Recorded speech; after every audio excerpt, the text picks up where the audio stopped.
Díagh agus cé mé le fáilte is mis drolling an bhil go má.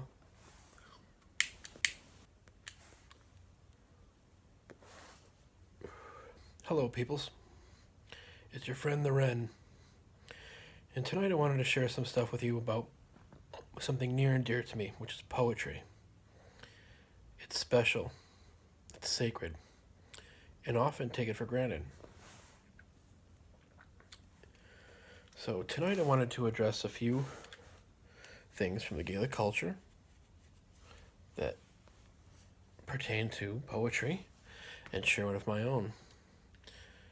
So I hope you like it, and I hope you learn a little bit about poetry from the Gaelic perspective.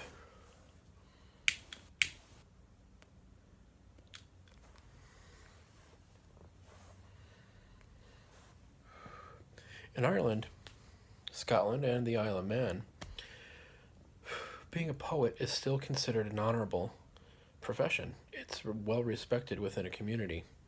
If you tell somebody, like, I'm a poet, they're interested in what you have to say. They'd like to hear your work.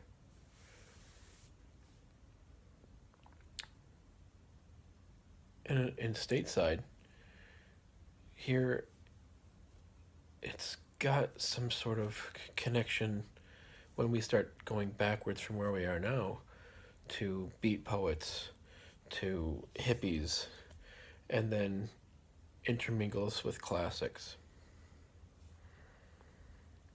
It doesn't have the same history or roots to draw upon, whereas in the home of the Gael, undoubtedly, these traditions go back thousands of years.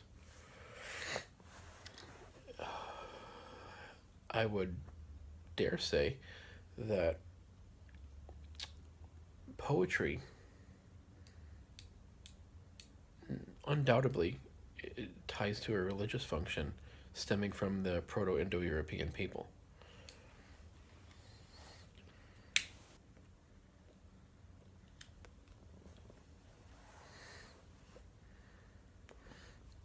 Within Ireland, we can clearly see that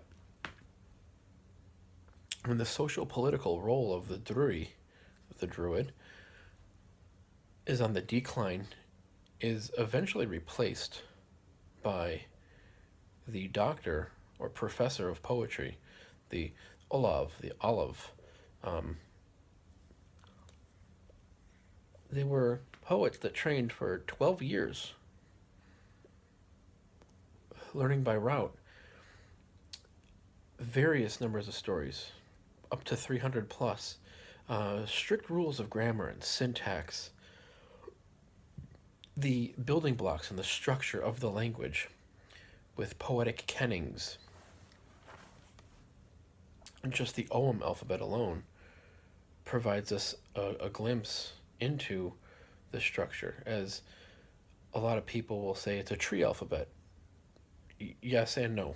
Some of the letters are not correspondent to trees, but, some glosses cover where it could be substituted as a tree instead of, something like metal or gold.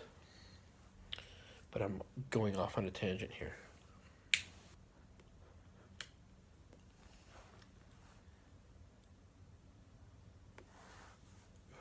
At the time of Christianity, the high-ranking poets could carry around a golden branch that had tiny bells that would shake, and below their ranks would be a silver branch rather than a bronze branch, and depending on the year of study, a bardic type of college of sorts. These were the preliminary hedge schools of their time.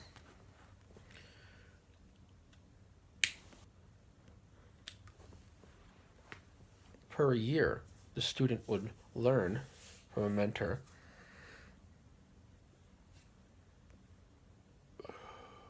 by memorization a certain amount of poetry and how to use the language. Now, the poets in Ireland were called the Fili, and their magical craft, if you would call it that, is Filiocht. Undoubtedly, song spell.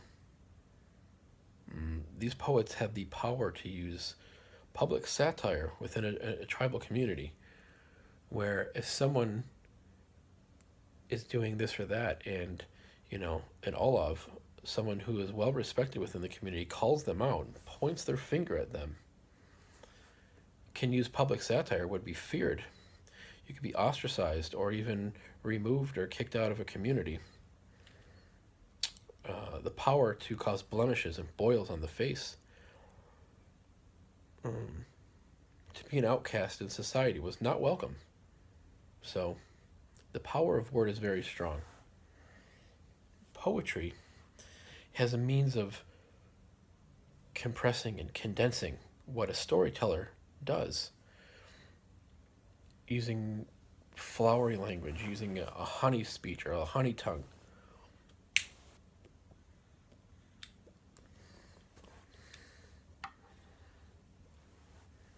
And honey being a good word here, because honey is sweet. Honey is sacred because they used it to make mead. And looking at names like Maeve, intoxicating.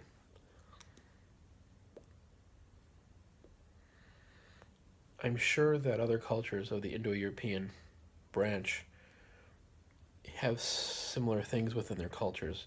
Undoubtedly, the Norse. Bragi comes to mind.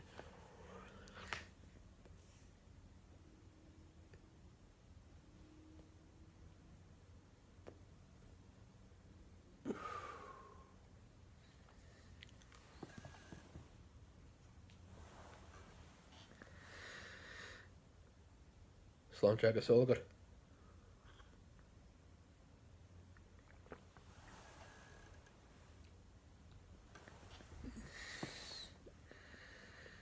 So I'm going to share with you this evening a poem that I wrote.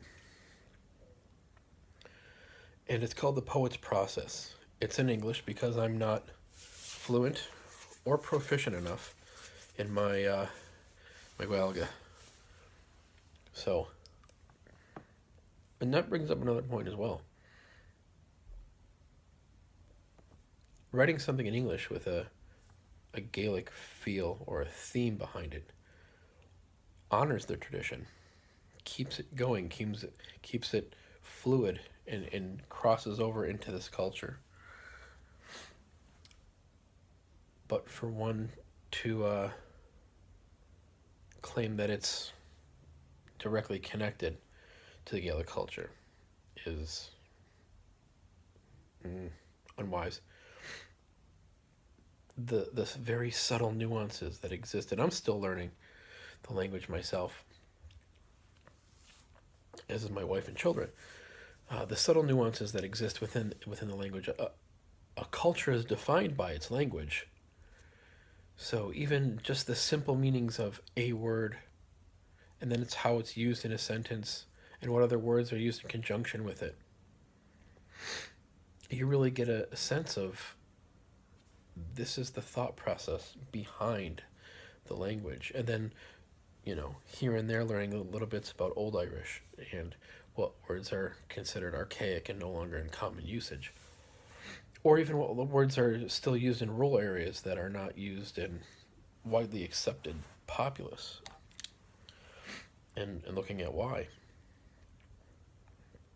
Looking into things of the superstitions and the folk customs in relation to language really provides you an insight. Why is it called a road? What does that road actually translate to? What did they call clouds, and why? The names for colors. They had even a poetic terms for 8 or more different colored winds. People could go out on hilltops and watch the colors of the wind. It's a beautiful thing.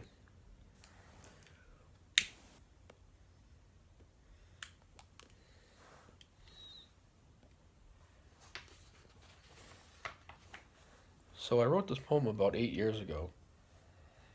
7 maybe.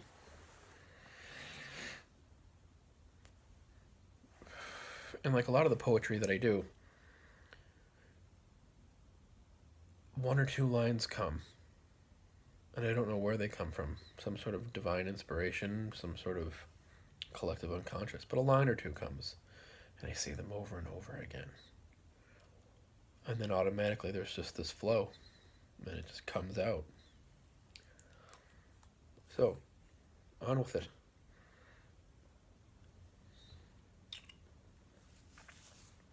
By joy or by sorrow, the poet pours out a passion for persuasion, having never a doubt. His cauldron spilt over, seeping into the ground, giving birth to the hazel where knowledge is found. A blossom of a fruit falls far from this tree, a nut to a pool where a salmon will be. Craving for consumption, with haste he did swim, to taste for himself this ancient wisdom. He had been caught to a bare hand, but what appeared to be a true man, lifted like a falling nut as he struggled upon the sand. With his last breath he warned him as he spit into his eye, "There is always something more wiser, why don't you give me a try?" So with good intention a man set to intake a fish's words for redemption, hoping wisdom to partake. The flavor he found, like honey to the bee, found this true man a gift of bardic poetry. From knowledge to a nut a fish did pass, the wisdom of the trees, now a poet in the grass. For it was formed before it fell to a seed spread by hesitation, by a Godhead who loves to give men inspiration.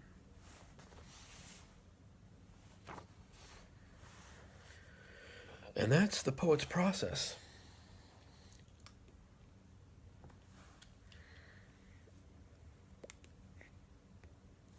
Now, if you're familiar with Gaelic lore, you'll clearly see the influences of the folklore and the mythology and the stories and what have you that I drew upon to compose that.